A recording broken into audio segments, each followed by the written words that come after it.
Shalom saudara dalam Tuhan. Saudara, Ustadz Juma setiap kali membahas Alkitab selalu berdasarkan asumsinya karena memang dia tidak mengerti Alkitab sama sekali.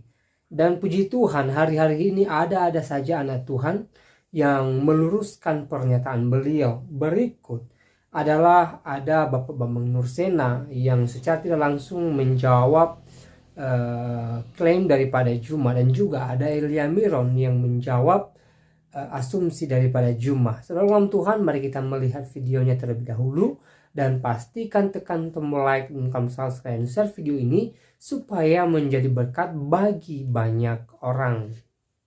Bang Zuma itu mengatakan itu buatan Kristen, firman menjadi manusia. Lalu bagaimana? Memra ini lebih parah loh. Memra itu menjadi malah Adonai loh. Yang saya bawa tadi yang menunjukkan bahwa logos itu nomina, kemudian Bang Zuma ubah itu menjadi adjektiva. Saya berpikir bahwa adanya ketidakselarasan di dalam jawaban yang saya minta itu karena ternyata Bang Zuma menilai segala sesuatu itu bukan tidak sesuai dengan standar ilmu pengetahuan. Ya, kalau kita kembali kepada original teks, di kitab Anda tidak ada kata Allah. Kedua, ditemukan prasasti-prasasti Arab sebelum zaman Islam. Sebagian itu prasasti Kristen. Bang Zuma itu mengatakan itu buatan Kristen, firman menjadi manusia. Lalu bagaimana? Memra ini lebih parah loh. Memra itu menjadi malah Adonai loh. Yang saya bawa tadi yang menunjukkan bahwa logos itu nomina, kemudian Bang Zuma ubah itu menjadi adjektiva. Saya berpikir bahwa adanya ketidakselarasan di dalam jawaban yang saya minta itu karena ternyata Bang Zuma menilai segala sesuatu itu bukan tidak sesuai dengan standar ilmu pengetahuan. Yahweh Ha Elohim denotes the person of the Trinity, ya. Kemudian DOT mentions that these people saw or told to Ha Elohim the Trinity. Enoch dalam Genesis, bahkan Abraham pun begitu. Nah, kalau kita melihat Abraham, menyangkut argumentasi dari Bang Zuma tadi yang mengatakan bahwa Abraham itu mengajarkan satu pribadi Tuhan. Tetapi kalau kita melihat di sini di dalam kitab Kejadian ya, yang merupakan sumber utama yang mengungkap siapa itu Abraham dan mertua, di sini mengatakan Abraham said God's Elohim.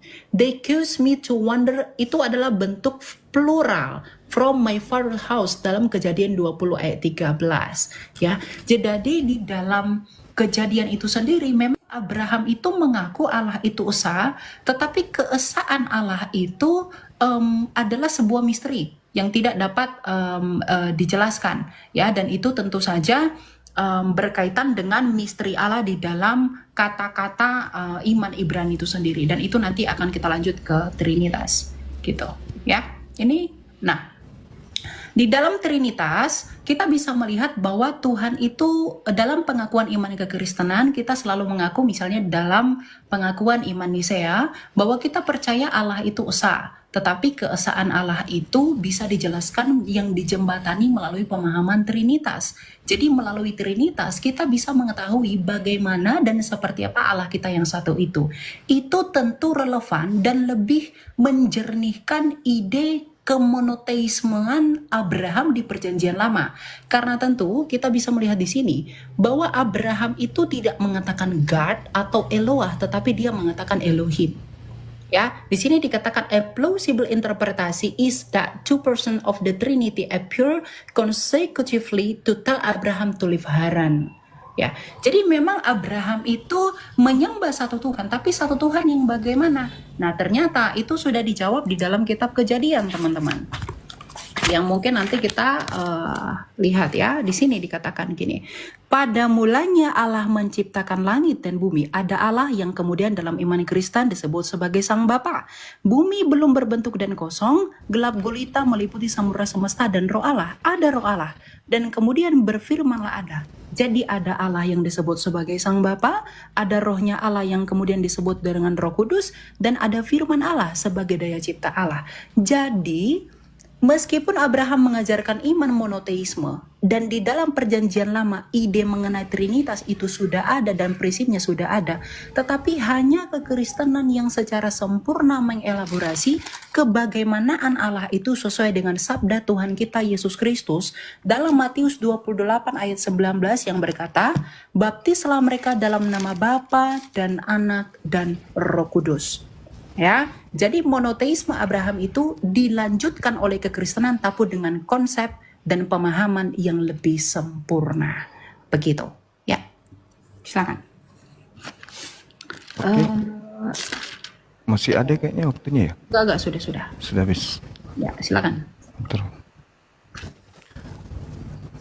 Oke, baik. Baik. Ya. Jadi kalau berbicara mengenai konsep ketuhanan, monoteisme, itu tidak akan pernah kemudian berubah menjadi 3 atau berapapun. Yang namanya monoteisme itu segala aspek yang dalam tradisi Yahudi sama seperti di Islam. Beberapa kemudian kajian di Islam, misalnya dalam surat Taha, Allah menerangkan bagaimana dirinya, Allahu la ilaha illahu, lahu al-asma'ul husna dan seterusnya. Bagaimana kemudian Allah menyatakan diri, Tuhan yang satu ini menyatakan diri dengan berbagai macam-macam sifat yang ada pada dirinya. Dan kita kenal di dalam bahasa Ibrani juga ada Eloah, kemudian ada Elohim, ada Elohai, kemudian ada lagi yang disebut Saddai, sifat dan seterusnya. Bukan berarti nama-nama ini merujuk kepada berbagai pribadi, membagi diri dan seterusnya. Karena pencipta langit dan bumi namanya monoteisme, berarti dia menganut ajaran satu tauhid. Seperti misalnya ketika kita berbicara mengenai Yod-Heh-Vav-Heh. Seperti di dalam kitabnya saudara-saudara kita Yahudi, bagaimana mereka memperkenalkan Ehye atau Yod-Heh-Vav-Heh atau Hasem yang mereka kenal kemudian. Itu tidak merujuk kepada hakikat yang 2 atau 3, tapi merujuk pada satu hakikat saja. Ini yang perlu dipahami. Sehingga ketika kita berbicara mengenai ajaran Abraham, Abraham memperkenalkan Tuhan. Hanya satu Tuhan, hanya satu pribadi, satu hakikat. Bukan menjadi berbagi-bagi nantinya. Dan itu dianut sampai hari ini oleh orang-orang Yahudi. Ketika mereka mengatakan, Vayomer Elohim El Moseh, Ehye Esir Ehye, itu tidak merujuk kepada nanti berbagi-bagi pribadi, ada yang menjadi anak, ada yang menjadi Roh Kudus. Itu tak ada itu dalam ajaran monoteisme. Itu ajaran yang muncul belakangan. Kenapa demikian? Karena di dalam kitabnya orang Yahudi itu yang menjadi tonggak akidah mereka utamanya di dalam 2 Samuel 7:22 misalnya. Tuhan itu maha tinggi sehingga dia tidak rendah. Karena kapan dia turun rendah maka dia akan serupa dengan makhluk. Dia akan serupa dengan makhluk. Karena dia serupa dengan makhluk maka dia akan dipersamakan dengan makhluk. Dengan demikian maka tauhid itu gugur, satu Tuhan itu gugur karena dia serupa kemudian dengan makhluknya. Apabila Tuhan itu sudah serupa dengan makhluk, maka dia tidak layak disebut Tuhan. Dia layaknya disebut dewa-dewa gitu. Nah makanya saya mengatakan, ketika berbicara mengenai Tuhan, Tuhannya Abraham, Abraham memperkenalkan kemudian pencipta langit dan bumi, itu cuma satu. Cuma satu. Orang Yahudi mengenalnya dengan Hasem, dengan konsep Yahweh, dikatakan di kitab mereka bahwasanya perkenalan ini kemudian muncul kepada Abraham, muncul kepada pengikutnya Ehye, Aser Ehye, bukan merujuk kepada pribadi yang berbagi. Bukan artinya nanti akan terpecah-pecah, begitu zamannya berubah, maka Tuhan memperkenalkan diri dalam bentuk ini, dalam bentuk itu tidak diajarkan. Dan itu sifatnya masih ada sampai hari ini. Nah kembali, ketika berbicara mengenai Al-Quran, Allah Subhanahu wa Ta'ala begitu banyak dalilnya di dalam Al-Quran yang menerangkan bagaimana kemudian Nabi Ibrahim dan keturunannya itu beriman kepada satu hakikat ini. Qul amanna billah wa ma unsila ilaina wa ma unsila ala Ibrahim wa Ismail wa Ishaqa wa Yaqub wal asbat wa ma uti Musa Isa wan nabiyyuna min rabbihim. Semua nabi merujuk kepada satu hakikat ini, yaitu pencipta langit dan bumi, Rabbus samawati wal ard. Jadi kalau ada kemudian agama yang lahir kemudian belakangan membagi Tuhan menjadi 3 pribadi, itu sudah keluar dari konsep ajaran Abraham. Karena Tuhannya Abraham jelas menerangkan dirinya sendiri, tak ada yang lain. Tiada Tuhan selain aku. Akulah yang terdahulu, akulah yang terkemudian. Tidak ada Tuhan yang menyertai aku. Tidak ada sesuatu pun yang bersama dengan aku. Akulah sendiri, aku sendiri. Tak ada yang lain. Nah, kalaupun kemudian ada terpecah, itu sifat. Maha pengampun, maha kuasa, maha suci, maha tinggi. Itu sifat. Tapi merujuk kepada hakikat yang satu. Bukan berbilang menjadi objek baru, menjadi individu baru, menjadi ciptaan baru. Itu tidak ada. Konsep Abrahamic itu tidak begitu. Tapi kalau ada ini, ada Elia tadi menjabarkan itu konsep yang ditanamkan kemudian untuk dicocokkan kepada akidah. Akidah siapa? Akidah Kristen. Tapi apakah itu cocok ketika merujuk kepada akidahnya Abraham? Apa polanya kemudian? Di mana kita bisa mengambil pola itu? Seperti yang dijelaskan tadi. Ada nggak di ajaran Abraham tuh polanya kayak begitu? Tak ada. Paling Kejadian 1 nomor 26. Oke, udah. Iya, silakan. Udah, Bang Zuma. Oke, sip. Oke. Ya. Oke, jadi kita mulai dulu ya sebentar. Ya. Udah ya? Oke. Nah, kalau kita merujuk kepada argumentasi Bang Zuma, ini saya catat dua hal ya. Satu, dalam segala aspek Ihya Asyir Ihya tadi ya. Satu, monoteisme itu artinya satu dalam segala hal. Tapi Bang Zuma, dari tadi data saya yang membawa iman Yahudi sendiri, misalnya saya bawa adalah tentang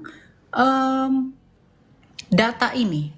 Bagaimana Anda menjelaskan iman Abraham yang iman Abraham yang monoteisme tetapi ia menggunakan kata Elohim?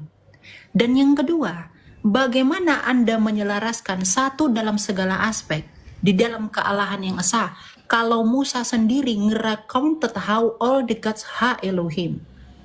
Bagaimana Anda menjelaskan misteri pluralisme Tuhan di dalam keesaannya ini kalau tadi Anda mengatakan bahwa dia satu dalam segala aspek?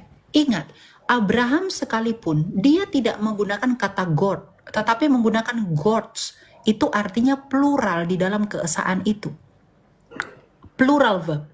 Dan kemudian yang kedua, saya mau Anda coba bantah ini. Bagaimana Anda menjawab memra di dalam Targum?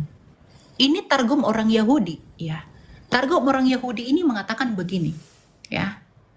Memra selalu diidentikan dengan Allah, juga dibedakan dengan Allah. Karena disebut memra yang bersama-sama dengan Allah, memra min kedem Allah. Karena itu pandangan para teolog abad lalu mencari asal-usul ideologis dalam Yohanes. Nah, bagaimana Anda menjawab kesetaraan memra dengan Elohim itu sendiri yang diungkapkan oleh Targum Neofiti dan Targum Onkelos? Ini punya Yahudi, bukan punya Kristen.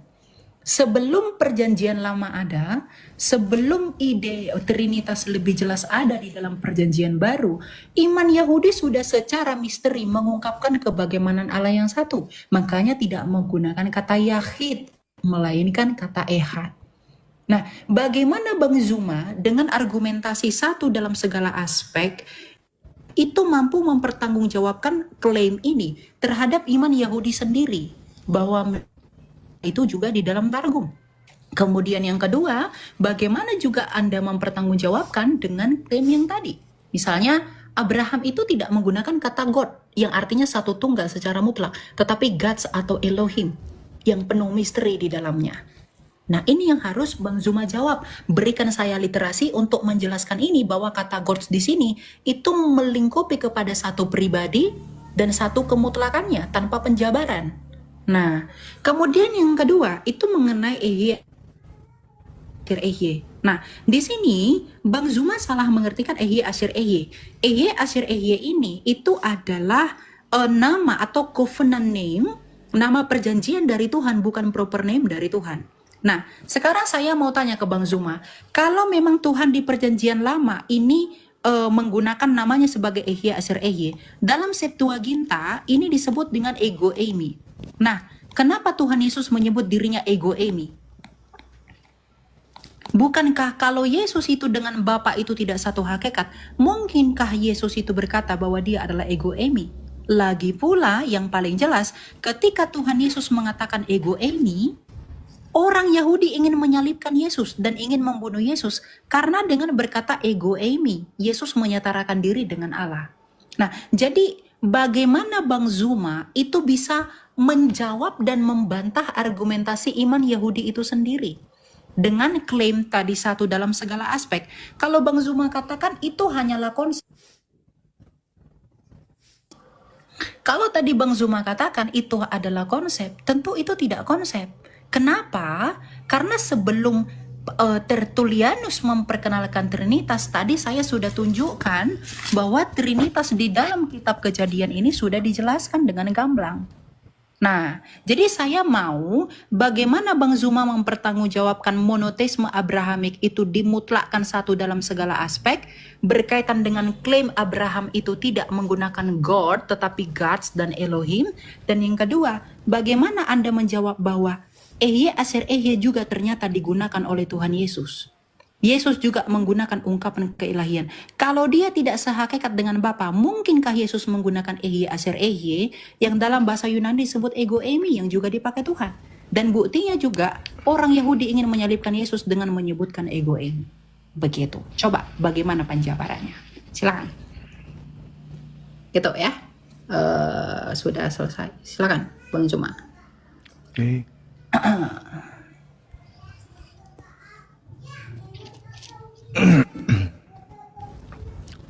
Udah? Udah, silakan. Kok belum ada ya? Tunggu. Oke. Ya, silakan. Oke. Jadi kalau hanya berdasarkan ego eimi, Paulus pun mengatakan kata ego eimi. Tergantung konteks. Yesus mengatakan ego eimi bukan berarti dialah Tuhan itu. Dia ditanya tentang siapa yang menyembuhkan, siapa anak tukang kayu, siapa Mesias itu. Ego eimi, akulah dia. Bukan berarti siapa pencipta langit dan bumi itu adalah aku. Tidak. Contoh misalnya, pembulatannya ada dalam 1 Korintus 15 nomor 28. Yang saya katakan tadi, Ehye Eser Ehye. Yesus sebagai apa di sana? Yesus menaklukkan dirinya supaya apa? Mujizat-mujizatnya, kekuatan-kekuatannya, semua aspek yang ada pada dirinya kembali kepada Elohim. Tak ada yang lain. Sama seperti ketika di dalam Al-Quran diterangkan dengan sangat jelas bagaimana Allah Subhanahu wa taala, "Wa ma arsalna min qablika mir rasulin illa nuhi ilahi annahu la ilaha illa ana fa'buduni."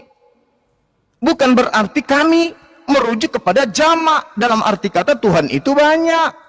Bukan berarti ketika Elohim, kata imbuhan him di situ merujuk kepada banyak meninggalkan kata Eloah yang tunggal. Bukan. Sehingga tidak ada di dalam narasi agama Yahudi perintahnya kemudian sembahlah kami. Selalu merujuk sembahlah dia, sembahlah dia, sembahlah dia atau sembahlah aku. Tidak ada dikatakan sembahlah kami. Tidak ada. Tapi ketika Tuhan menyatakan keagungannya, selalu menggunakan kata jamak itu, Elohim. Nah, yang perlu dipahami kemudian oleh saudara kita ini, oleh adik Elia, di dalam perspektif bahasa Ibrani, dalam bahasa Arab, dalam kaitannya dengan Tuhan, sifat Tuhan atau nama Tuhan itu merujuk kepada apa yang ada pada diri Tuhan. Yahuwahu, dalam bahasa Ibrani, Yodhefafi. Dalam bahasa Ibrani Elohim, dalam bahasa kami bahasa Arab Allahumma. Bukan berarti merujuk kepada Tuhan yang banyak. Ketika dikatakan kemudian Al-Eli, kemudian kami juga menyatakan Ali, Al-Ali, itu merujuk kepada Allah. Eloah merujuk kepada Allah. Kemudian ketika berbicara mengenai Elohai, kami mengatakan Ilahi. Kemudian dikatakan Al-Qadir, orang Yahudi menyebutkan Al-Saddai.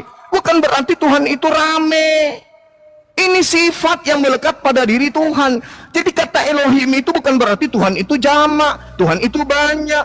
Kalau saudara ini membawa orang Yahudi, saya rasa itu hanya perspektif gereja aja. Orang Yahudi hari ini tidak menyembah Tuhan banyak. Shema Israel Adonai Elohenu Adonai Ahad. Kul huwallahu ahad.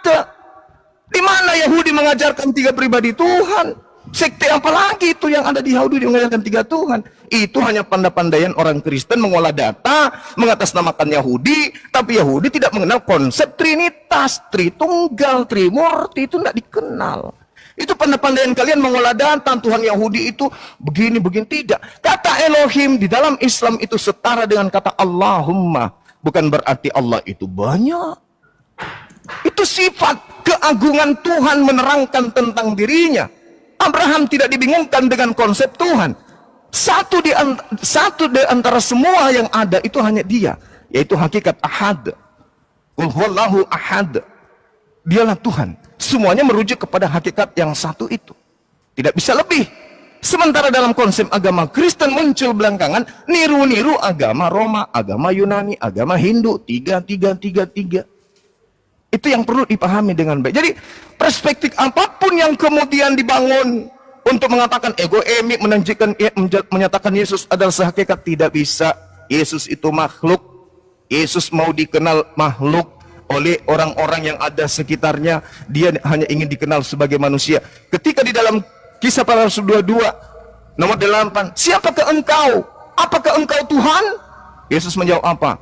Aku Yesus manusia dari kota Nasaret.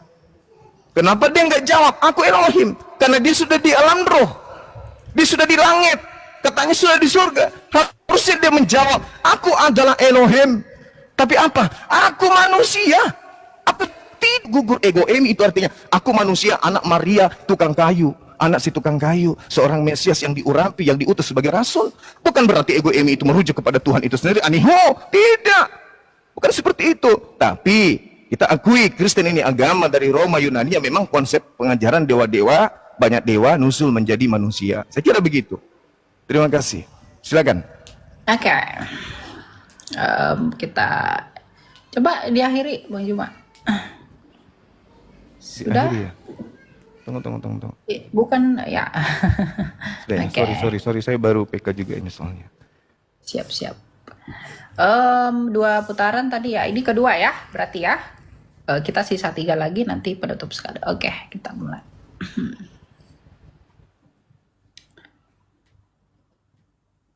Oke, ya.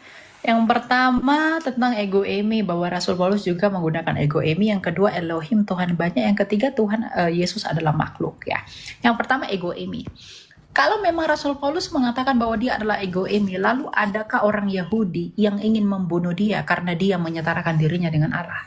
Lalu kenapa Yesus dengan berkata ego eimi dan klaim dari dirinya, lalu Yesus itu ingin dibunuh oleh orang Yahudi karena dengan berkata demikian ia menyamakan dirinya dengan Allah? Itu yang pertama. Kemudian yang kedua, mengenai Elohim itu adalah Tuhan yang banyak. Nah, saya tidak menyatakan bahwa Elohim itu merujuk kepada Tuhan yang banyak, tetapi Elohim itu merujuk kepada uncompounded singleness dari keesaan Allah itu. Bagaimana penjabaran Allah yang esa itu dijelaskan oleh kata Elohim itu tadi. Dan ternyata ya iman Yahudi pun mengakui itu. Nih, sebentar saya tunjukkan ya. Bahwa Tuhan itu, ini tadi yang saya selalu membawa ini ya, biar Bang Zuma itu coba bantah saya dengan data ya. Ini, coba ini Bang Zuma diperhatikan. Demala Yahweh di dalam Keluaran 3 ayat 2 ya, Exodus said he was the El Shaddai. El Shaddai ini bukan nama orang sembarangan karena El ini Elohim who appeared to the Patria dalam Kejadian 17 ayat 1. Nah, lalu kenapa malah Yahweh ini juga disebut sebagai Yahweh kalau memang Tuhan, kalau Allah itu hanya satu mutlak secara tunggal dalam pribadinya? Bagaimana Bang Zuma menjawab ini? Kemudian yang kedua, yang mau saya concern itu adalah tadi Bang Zuma sama sekali tidak menjawab atau membantah mengenai memra yang di dalam Targum. Bang Zuma kalau katakan ini buatan orang Kristen, mohon maaf, Anda boleh cek Targum Neofiti dan juga Targum Onkelos. Kenapa memra dan juga Elohim itu setara dalam hal ini? Kalau memang memra dan Elohim itu tidak setara, lalu kenapa di dalam Targum itu dikatakan setara? Dapat dibedakan tetapi satu dalam hakikat dan itu setara ya. Memra ini adalah bahasa Aram dari firman, dan ternyata iman Yahudi ini digenapi di dalam iman kekristenan dengan sempurna. Pada mulanya adalah firman, firman itu bersama-sama dengan Allah dan firman itu adalah Allah. Firman itu hakikatnya adalah Allah. Maka iman kekristenan ini yang muncul belakangan dari iman Yahudi itu menggenapi tulisan-tulisan yang ada di dalam misteri iman Yahudi. Artinya iman kekristenan itu menjadi solusi atas misteri kebagaimanaan Allah yang masih terbayang-bayang di dalam perjanjian lama. Nah, makanya kalau tadi Bang Juma katakan Yesus itu adalah makhluk, Yesus itu adalah firman Allah yang menjadi manusia, Yohanes 1 ayat 14. Nah, kalau firman itu adalah Allah, dan kalau firman itu bersama-sama dengan Allah, dan firman itu adalah Allah, artinya kami itu memonoteisme Allah. Coba kalau Bang Juma saya tanyakan, kalau misalnya firman Allah itu bukan Allah, apakah firman Allah itu kekal? Kalau firman Allah itu kekal, berarti kalau firman Allah itu bukan Allah, berarti ada berapa yang kekal? Ada 2 yang kekal. Berarti sebenarnya bukan monoteisme. Kalau firman Allah bukan Allah, tapi iman kekristenan dengan sempurna, firman Allah adalah Allah. Artinya kami memonoteismekan Allah. Kalau di dalam iman Bang Zuma, firman Allah bukanlah Allah, dan firman Allah itu kekal dan Allah itu kekal, ada berapa Allah? Berarti ada lebih dari 1 Allah. Ya, jadi coba bagaimana Anda menjawab pertanyaan saya tadi, dan juga bagaimana konteks ketika Kristus itu mengakui dirinya sebagai ego emi lalu orang membunuh dia. Rasul Paulus bukan orang yang mau dibunuh. Rasul Paulus dulunya adalah pembunuh. Ya, makanya iman kami Trinitas itu sama sekali tidak berbicara tentang jumlah-jumlah Tuhan. Itu dibuktikan dari apa? Ini. Ya, tulisan dari Yohanes dari Damaskus di abad ke-7 yang menentang Saracen. Ya, ini dikatakan the Trinitarian belief of John of Damascus. Yohanes dari Damaskus, faith is the true part of his life work of his founder Naulesus, which has written around 743 after day. Ya, nah jadi bagaimana Bang Zuma bisa menjawab ini? Jadi klaim yang tadi Bang Juma sampaikan ternyata itu berbenturan sendiri dengan literasi keyahudian itu sendiri. Coba saya mau data yang menentang memra dalam Targum ini. Dan tentang prinsip linguistik ini tadi yang saya bawa, iman Abraham ini. Ya. Coba ini dijelaskan bagaimana menilainya gitu. Ya, silakan. Dah. Ya. Sudah ya? Oke, sebentar. Oke, terima aja. Iya, baik. Jadi kalau dalam hal yang saudara saya katakan itu, dalam Targum itu, sederhana bagi kami umat Islam. Innama amruhu ita arada syai'an ayyakula lahu kun fayakun. Mazmur 33 nomor 9. Itu datanya. Saya nggak perlu nunjukkan. Yesaya 55 nomor 11. Itu terjawab semua. Tuhan ketika ingin mengadakan pribadi baru di luar dirinya, cukup berfirman. Memberi perintah semuanya jadi. Memberi titah semuanya ada. Mazmur 33 nomor 9. Begitu juga dalam Al-Quran. Innama amroh, ketika Allah punya urusan ingin mengadakan sesuatu, cukup mengatakan jadi. Yesaya 55 nomor 11. Segala yang keluar dari Tuhan tidak akan kembali dengan sia-sia. Sebelum yang keluar dari mulutnya itu terjadi. Tuhan menginginkan Maria hamil. Tuhan cuma berfirman. Gabriel datang ke wanita itu, aku mau dia hamil, melahirkan anak. Jadi, pada mulanya adalah firman. Pada mulanya adalah keinginan. Keinginan ide Tuhan bersama-sama dengan Tuhan. Itu sifat. Tapi Yesus ini bukan firman. Yesus ini daging.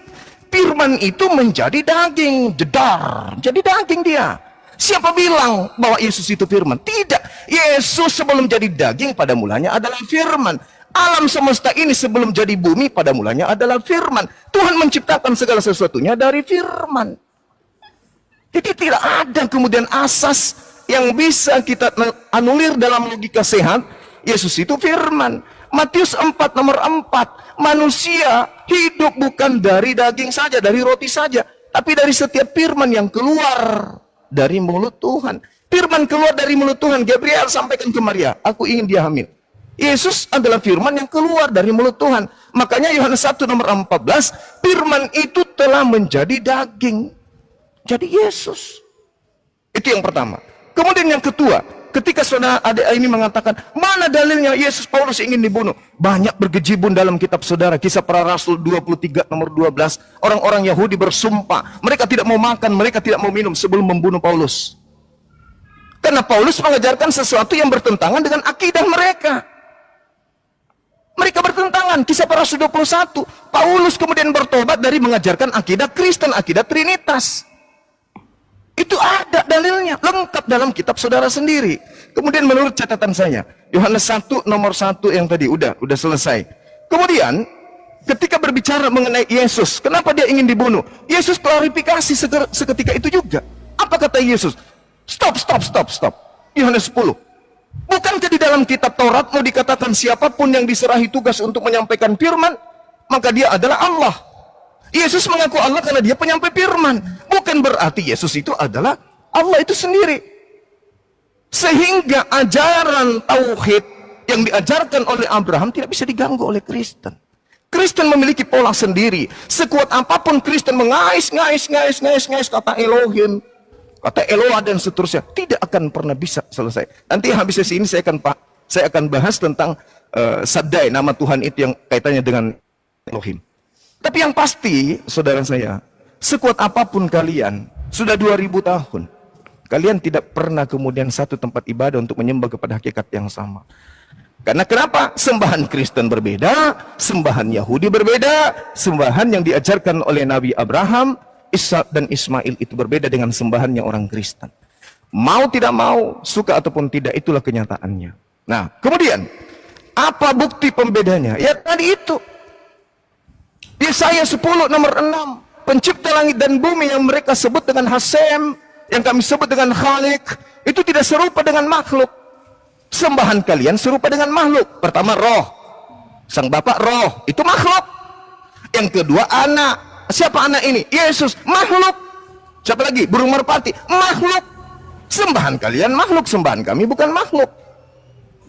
Laisa kamitslihi syai'. Yeremia 10 nomor 6 tidak serupa dengan makhluk. Tuhan Anda makhluk, jadi beda. Sekuat apapun saudara saya ini sekolah sampai di angkasa pun tidak akan pernah bisa sampai pada level penyembahan ajaran Tuhannya Abraham.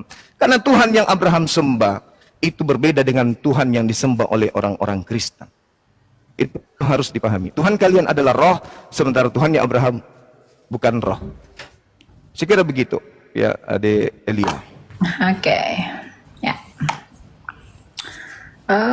Coba kita apa ya? Coba diselesain sudah ya, Bang Juma diselesain dari situ, coba. Oh, udah selesai ya? Ya, diselesain dari situ. Oke, saya mau. Sorry. Ini diterima ya. Oke, sip. Oke, ya. Jadi saya mencatat beberapa poin ya. Tuhan itu cukup berfirman untuk menjadikan segala sesuatu, betul Bang Zuma. Ya, firman itu adalah yang menginisiasi di dalam diri Allah.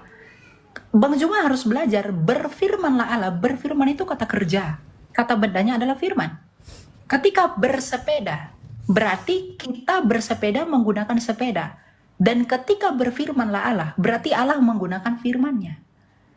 Nah, dan firman ini kata benda, itu adalah nomina. Nah, jadi kalau Bang Zuma katakan dia cukup berfirman menjadikan segala sesuatu, betul. Makanya di dalam Yohanes 1 ayat 3, tidak ada segala sesuatu yang diciptakan tanpa firman. Dan Yesus itulah sang firman.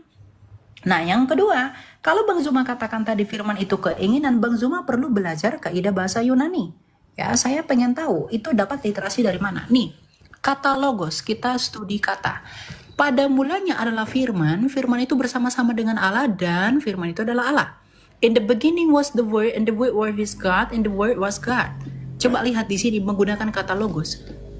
Studi lebih lanjut tentang kata logos. Logos itu nomina Bang Juma.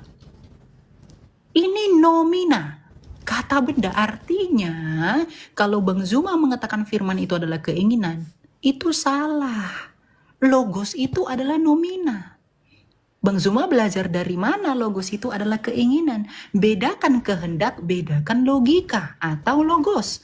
Logos dalam bahasa Yunani, logik dalam bahasa Inggris, logika atau ilmu dalam bahasa Indonesia. Ya.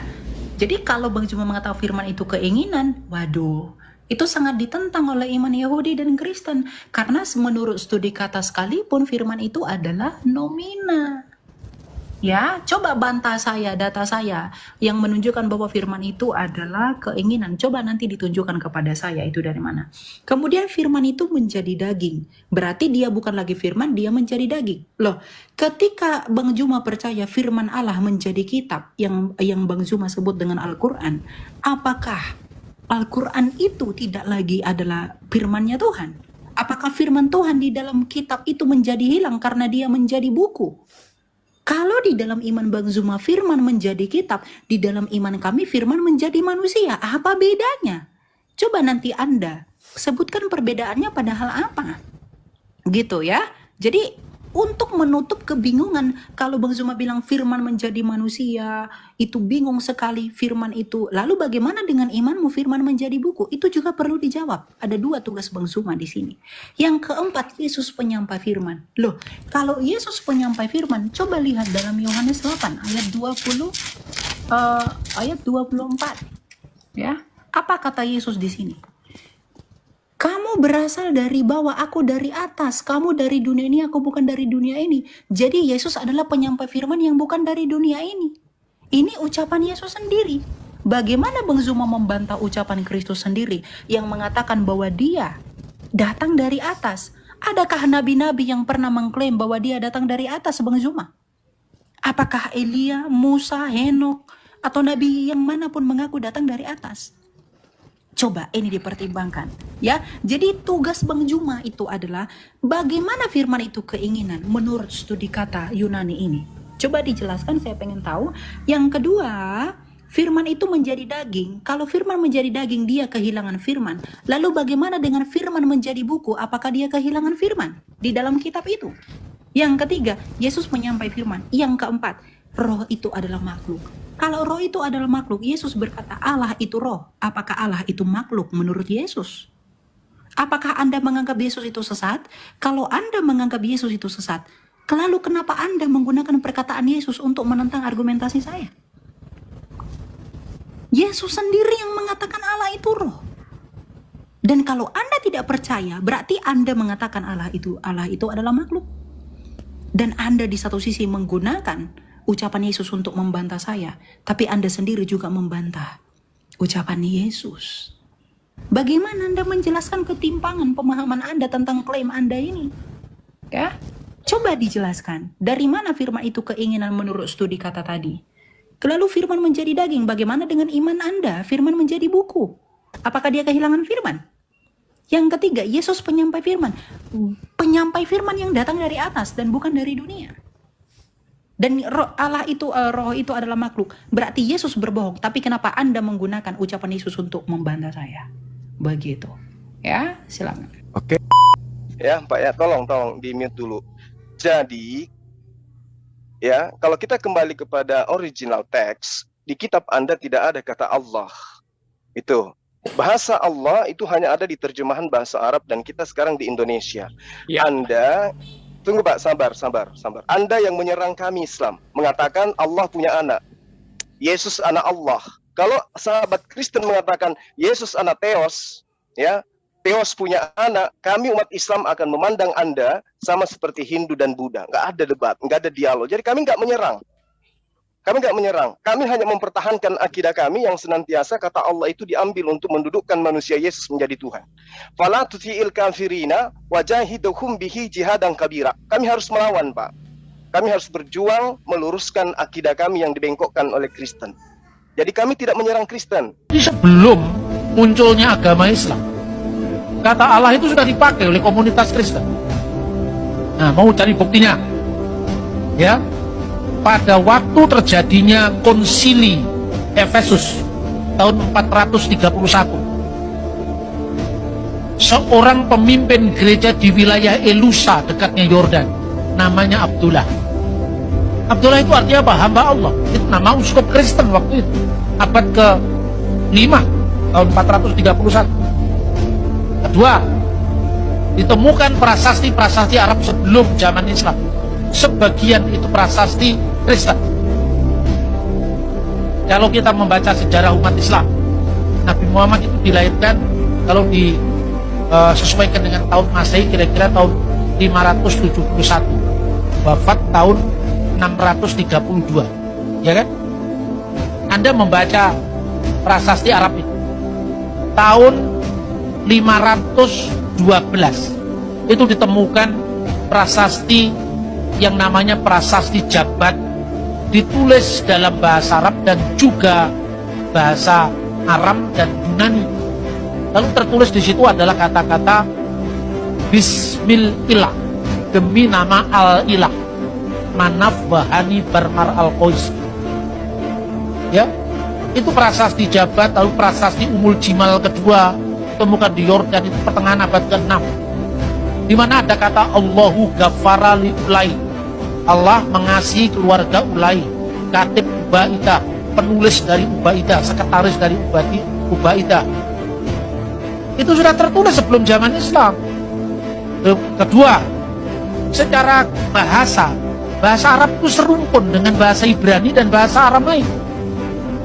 Sebagai bahasa serumpun, Elohim, Eloah, kemudian menjadi ilah, al-ilah, Allah. Itu gejala bahasa. Kenapa harus dipersoalkan hanya gara-gara istilah itu muncul pada agama Islam? Kita tidak tergantung dengan Islam. Karena bahasa ya bahasa, bukan agama.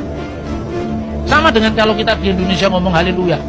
Kan semuanya Kristen, karena di sini minoritas Yahudi.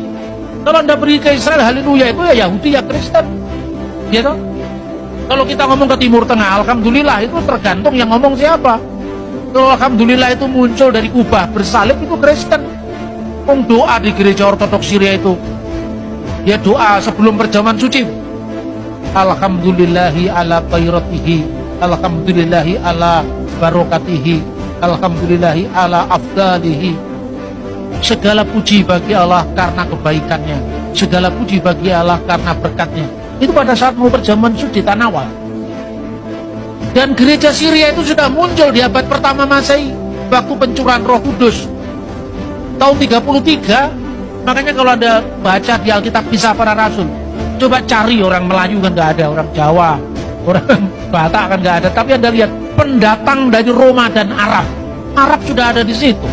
Jadi Arab itu jangan diidentikan dengan agama tertentu, gitu loh. Jadi bukan karena aja di bahasa Indonesia, itu bahasa Arab juga ada.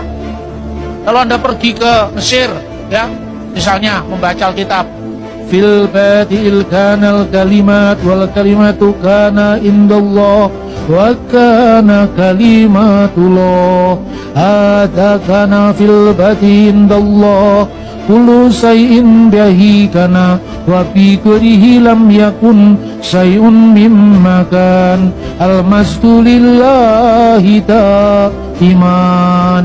Ini Yohanes 1:1-3.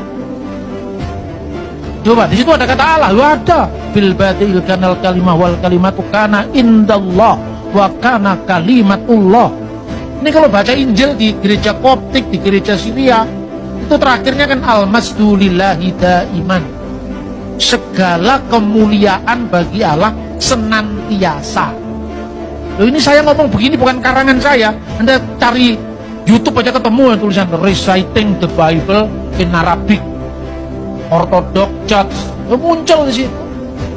Bukan karangan saya. Kok mirip Pak? Budayanya sama kok. Soal budaya misalnya, kalau di Indonesia orang ngaji itu kan orang Islam. Coba Anda pergi ke Israel, Shema Israel, Adonai Elohenu, Adonai Echad. Ulangan pasal 6 ayat 4. Kemudian orang Kristen membawa kitab yang sama itu, budayanya dibawa ke Mesir, ke Syria, ke Yunani. Nah, kemudian ada istilah Yunani Kyrie eleison. Kyrie eleison itu Tuhan kasihanilah. Kyrie eleison, Kyrie eleison, ya Roburkam. Ya Roburkamnya bahasa Arab.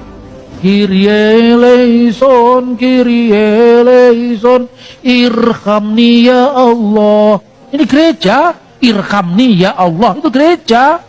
Di Indonesia, karena yang bahasa Arab hanya orang Islam.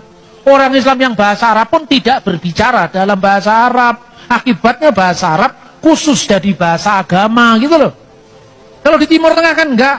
Anda ketemu di airport, ketemu di mana, di gereja. Yang ngomong, bagaimana kabarmu, kaifalak? Alhamdulillah, kullu tamam. Ya gitu, orang Arab. Ya, kapan kita ketemu ya? Insya Allah bukra, katanya. Insya Allah besok. Jam berapa? Gitu. Di Israel sekarang, Quran itu kan diterjemahkan dalam bahasa Ibrani. Karena ada komunitas Muslim di Israel. Jadi kata Allah itu tidak bisa identik dengan agama tertentu. Ya kata-kata misalnya dalam prasasti Umul Jimal itu, Allahu ghafarali ulai, katib ubaidah. Allah mengasihi keluarga ulai, lalu ada tanda salibnya di prasasti Jabat. Bismillah manaf wahani mar al-Qais. Manaf dan Hani, anaknya Mar al-Qais. Perhatikan, anak di sini masih gunakan kata-kata bar, bukan bin. Artinya bahasa Arab yang dipakai di prasasti ini masih terpengaruh bahasa Aramaik. Nama-namanya masih nama-nama Yunani. Sekalipun ada nama Arab, Manaf, Hani, nama Arab. Tapi Mar al-Qais nama Arab. Tapi Sergius nama Yunani. Jadi semua tuh jangan hanya melihat sejarah Indonesia. Dari Alkitab Indonesia pergi ke Libanon sana. Pergi ke Yordan, pergi ke Syria. Di sana kan Kristennya juga berbahasa Arab dan tidak pernah ada orang Arab Islam melarang orang Kristen karena mereka tahu mereka sejarahnya setelah Kristen. Baik, salam Tuhan, videonya kita sudah simak apa yang boleh disampaikan oleh Juma di video tadi dan juga jawaban Elia Miron, dan tadi juga ada narasi yang dibangun oleh Juma, lalu secara tidak langsung hal ini dijawab oleh Bapak Nursena dalam khotbahnya. Dan sebenarnya setelah kita memperhatikan narasi-narasi yang dibangun oleh Juma tentang Alkitab, kita boleh paham bahwa Juma ini tidak punya pengertian yang jelas tentang Alkitab. Berarti dalam arti sebenarnya dia tidak mengerti Alkitab. Dia hanya mungkin bisa baca, lalu mengutip ayat Alkitab sebagai dasar-dasarnya. Tetapi pemahamannya itu tentang Alkitab tidak ada. Ya. Dia tidak mengetahui atau dia tidak tahu bagaimana cara menafsirkan Alkitab dengan benar. Sehingga ketika dia mengutip ayat Alkitab, dia hanya sekedar mengutip tanpa memperhatikan daripada ayat itu. Latar belakangnya, tujuannya apa, ayatnya bicara apa, tentang siapa dan lain sebagainya.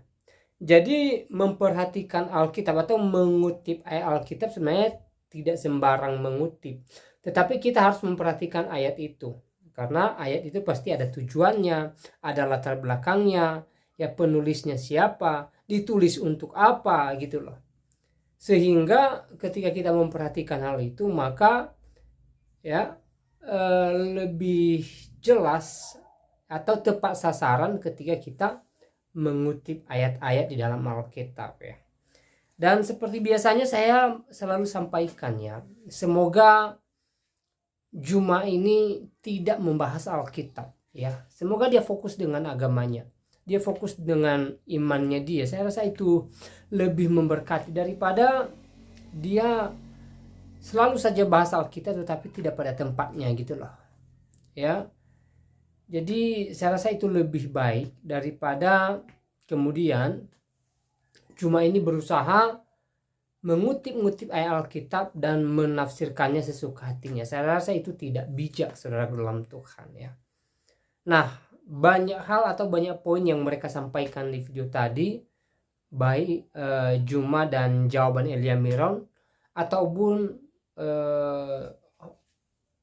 khotbah daripada Bapak Pendeta Bambang Nursena sebagai jawaban dari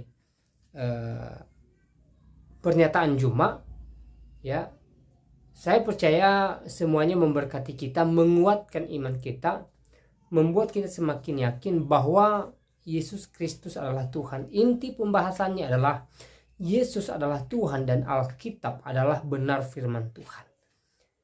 Alkitab benar firman Tuhan. dari Kejadian sampai Wahyu itu selalu berkesinambungan dan tidak ada yang atau tidak ada keraguan dalam Alkitab ya. Tidak ada yang kontroversi antara perjanjian lama dengan perjanjian baru misalnya. Atau dalam perjanjian baru ada kalimat-kalimat yang kontroversi dari hamba-hamba Tuhan, anak-anak Tuhan, rasul-rasul Yesus Kristus. Tidak ada saudara dalam Tuhan. Semua saling berkesinambungan. Jadi Alkitab ini berisi firman Tuhan. Dan iman Kristen juga meyakini bahwa Yesus adalah Tuhan.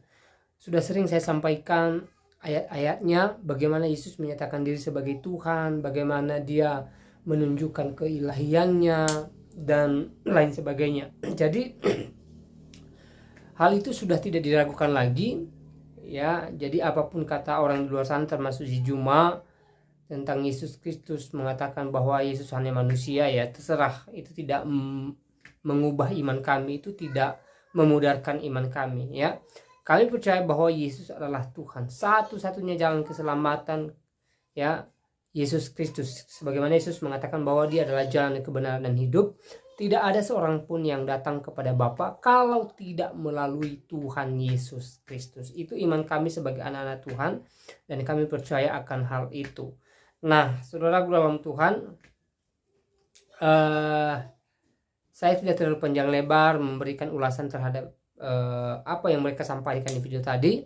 Saya percaya bahwa pembahasan mereka menambah ilmu pengetahuan kita, menambah wawasan kita. Dan sebagai anak-anak Tuhan yang baik, mari kita tetap menjaga toleransi. Mari kita hidup berdasarkan aturan agama kita, ya, iman kita, tanpa harus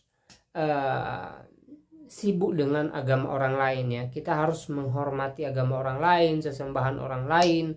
Ya, kita harus menghormati perbedaan-perbedaan yang ada gitu loh. Sehingga kita berjiwa toleran dan kita bisa menjadi berkat bagi siapapun. Dan di kesempatan juga saya kembali ingatkan kita supaya kita tetap semangat dalam mengerjakan pekerjaan kita ya, supaya kita tetap semangat berkarya dan juga semangat memuji memuliakan nama Tuhan. Saya percaya bahwa kita adalah orang-orang yang diberkati oleh Tuhan ketika kita hidup dalam Tuhan, ketika kita taat akan firman Tuhan ya.